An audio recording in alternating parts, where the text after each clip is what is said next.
this is just a quick update on the progress of knife making things and projects, whatnot that I'm doing.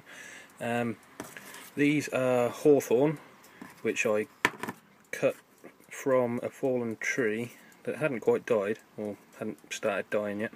So they're just seasoning. I've debarked them, left them for a few days, warmed them slightly, left them for a few more days, and I've just plain flat edges on them at the moment, so they're a bit easier to machine, just with a hand planer. That's why they're sort of wedge shaped at the moment. So very hard stuff to work with. Sanders take a lot of sanding to get through this stuff. I don't know if you can see, but there's quite a tight grain on it. It's not really focusing too well. Sorry about the quality of this video, it's on the phone. And also what I'm going to do is start with the project with the Svord Peasant. Just basically at the moment I'm going to clean up the blade and get rid of the scale finish on it, and then I'll get on to etching it. So I'll see you in a bit. I've now just disassembled the Svord Peasant, and these are its component parts. The screws, or Chicago screws that hold it together, the little pin which sits in that hole there,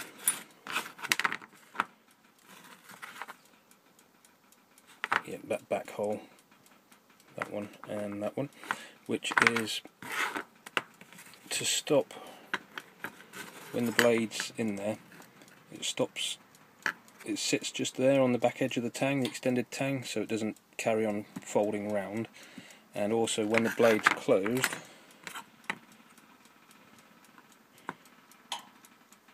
it stops the blade coming out the back edge of the knife. I know it would catch on this rear screw anyway, but it's just an added safety feature, I think, more than anything. And so what I'm going to do is get on with cleaning up the blade and taking off the scale finish, and I'll get back to you as soon as I've done that.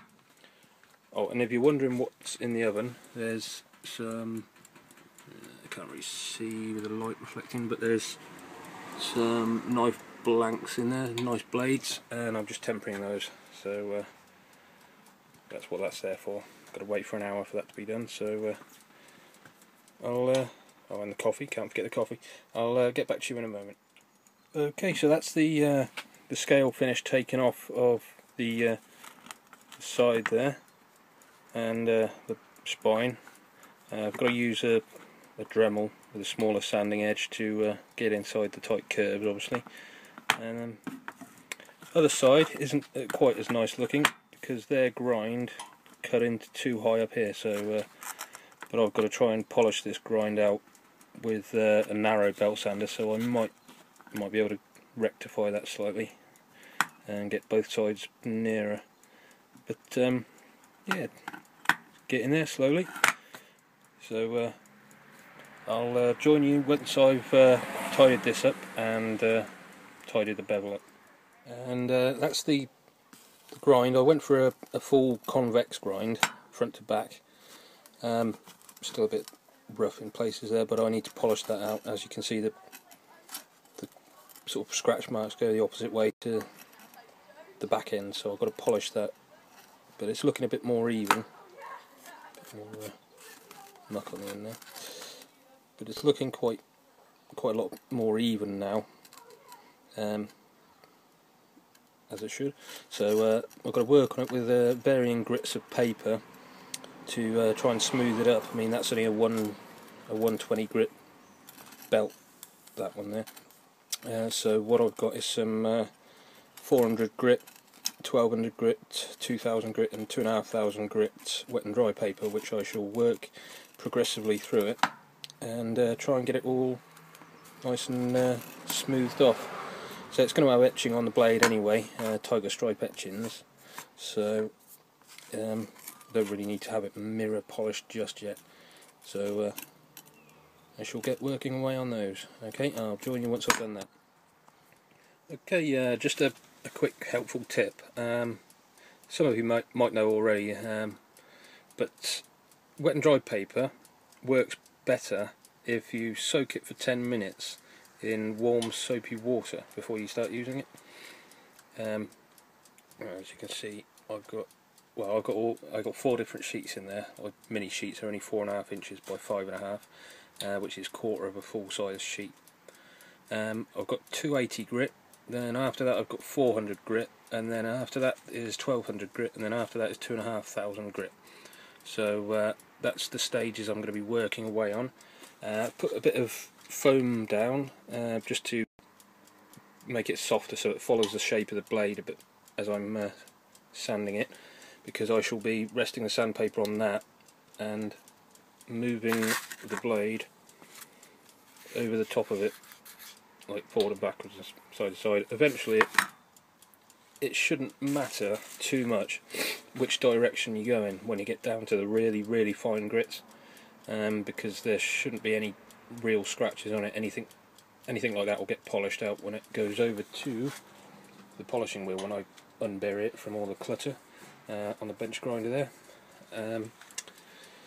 And then I shall let you know how it's gone when I use that on that, and then that. Okay, see you in a bit. And that's the blade. It's polished as much as I need it to be at the moment. You can still see the there's a few sort of scrape marks along there, but it's going to be etched with a tiger stripe pattern across the blade anyway, and once that's done it needs polishing up anyway. So I've only used sandpaper on this so far. I haven't used any polish at the moment, but a little nick at the back there as well. But as I say, it doesn't need to be perfect, but that's good enough for me. It sort of evens out towards the extended tongue there, so that's fine. I'll get on with masking it up for the etching, and then I'll show you, well, explain to you how I'm going to do the etching. So sorry I can't show you while I'm doing this, because as I say, I'm using my mobile at the moment, so my one hand is holding the camera while I'm so I can't do any work with it. So okay, speak to you in a bit. This is the blade covered in tape, insulation tape, just normal insulation tape, and used a scalpel blade to cut out the template of where the tiger stripes are going to be on the blade. Didn't need to worry about this bit because that's going to be hidden by the handle all the time. But this is where it's all the bits where it isn't yellow is where it's going to be darker from the etching. And to do the etching, I'm using a cheapy 9-volt battery, battery clip, and 2 crocodile clips, some cotton buds, and a mixture of salt water or saline solution, whatever you want to call it.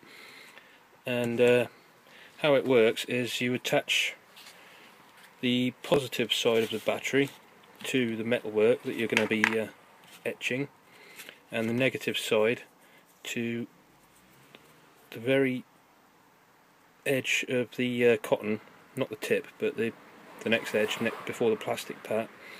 The negative side connects to that, so that when it's dipped into the salt water, you put it on top of the metal and it etches away between the surface of the reaction between it, the electrolytic reaction causes it to etch it. So I'll show you the results in a moment. Bear with me because this is the first time I've ever done this, so hopefully it'll work. And then there's the blade etched now, so didn't turn out too badly. I've just got to polish it up now, which will probably fade the etching slightly as it's sort of being slightly ground down on the surface there. But yeah, I think that the blade is almost done. Probably have to get back to you with the when I come to make the handle or the scales, whatever you want to call it, because they're still over there. Because I'm waiting for some rather nice, interesting wood to have a go at doing that. But I've got a few ideas rattling around in my head, what I could do or what I can do. So I'll get back to you with a further update then. Okay, Thanks for watching.